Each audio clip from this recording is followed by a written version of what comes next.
এবং আপনারা বাইতুল শরফের প্রতিনিধি হয়ে বিভিন্ন এলাকা থেকে এসেছেন।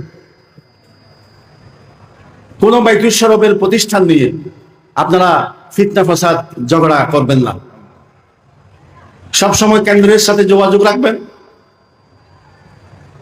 কমিটি কেন্দ্রের কাছ থেকে অনুমতি নেবেন, বার্ষিক আপনাদের হিসাব নিকাশ কেন্দ্রকে জমা দেবেন। আমাদের অনেক প্রতিষ্ঠান যথাযথভাবে পরিচর্যা না হওয়ার কারণে বাইতুল শরফের প্রতিষ্ঠান বিভিন্ন জায়গায় এগুলা হাতছাড়া হয়ে গেছে, হয়ে যাচ্ছে। এই জন্য আমরা সিদ্ধান্ত নিয়েছি বাইতুল শরফ আইনজীবী ইত্তেহাদ ট্রাস্ট গঠন করার জন্য। এই ট্রাস্টের অর্ধেক কাজ হয়ে গেছে, সবাই বলেন আলহামদুলিল্লাহ। বাকি অর্ধেক এই মাসের মধ্যে হয়ে যাবে ইনশাআল্লাহ। এটার জন্য আলাদাভাবে একটা সংবিধান রচনা করা হয়েছে, সরকারি কোম্পানি থেকে অনুমোদন পাওয়া গেছে, রেজিস্ট্রেশনটা বাকি আছে। আপনাদের দোয়া, পীর মুর্শিদের দোয়া শামিল হাল থাকলে বাকি কাজ হয়ে যাবে ইনশাআল্লাহ।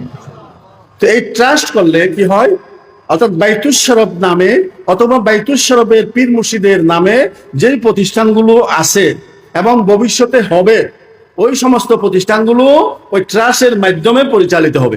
এই কথা, মূল কথা হলো এই, আমাদের অনুমতি ছাড়া কেউ বাইতুল শরফের নাম দিতে পারবে না, বাইতুল শরফের পীর মুর্শিদের নাম দিতে পারবে না। আর দিলে ওইটার হিসাব দিতে হবে, এটার অনুমতি নিতে হবে, লাগবে। এবং সরকারও সেখানে হস্তক্ষেপ করবে না যদি ট্রাস্ট হয়। এটা আমাদের তত্ত্বাবধানে থাকবে। এটা ট্রাস্ট করলে এটা নিয়ম আমাদের তত্ত্বাবধানে থাকবে। আর ট্রাস্ট না থাকলে এটা সরকার দখল করতে পারে, সরকার জোর করে তাদের প্রশাসনের লোক বসে দেবে যদি ট্রাস্ট না হয়। আর ট্রাস্ট হলে এটা করতে পারবে না সরকার, এটা নিয়ম, এটা বিধান।